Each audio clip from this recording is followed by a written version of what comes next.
Hello viewers, welcome to my YouTube channel. इस video में आज मैं आपको बताने जा रही हूँ बिजनेसमैन रामदेव के जीवन की कुछ अनसुनी बातें जो शायद आपको पहले पता नहीं होंगी। बाबा रामदेव जो योग गुरु के नाम से जाने जाते हैं, उन्होंने दुनिया भर में योग का ऐसा डंका बजाया है कि वो घर घर तक पहुँच गए हैं।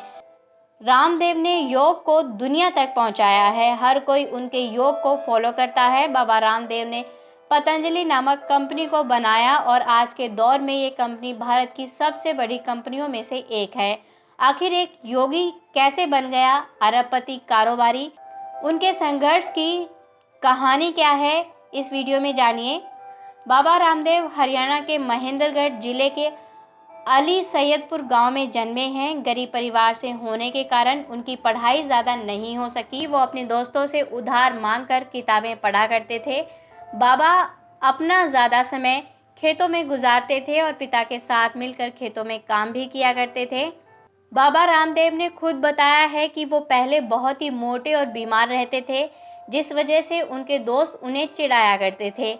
उसके बाद से ही उन्होंने खुद को बदलने की ठान ली और गांव में लगने वाले योग शिविर में जाने लगे। यहीं से उनका झुकाव योग की तरफ होने लगा। घर में तंगहाली थी और बाबा का पढ़ने में मन भी नहीं लगता था। ऐसे में उन्होंने महज 8वीं तक ही शिक्षा ली। उसके बाद एक दिन वो घर से भाग गए और घर से भागकर खानपुर के एक गुरुकुल में आचार्य प्रद्युम्न और योगाचार्य बलदेव जी से संस्कृत एवं योग की शिक्षा लेने लगे। गुरुकुल में कुछ साल बिताने के बाद बाबा हिमालय की तरफ चले गए। करीब 5 सालों तक वहां रहने के बाद वो वापस हरिद्वार आए। यहीं पर उन्होंने सन्यासी बनने का फैसला लिया और साथ ही अपने गुरु शंकर देव महाराज के आश्रम में रहा करते थे। वहीं से लोगों को योग की शिक्षा देनी शुरू कर दी।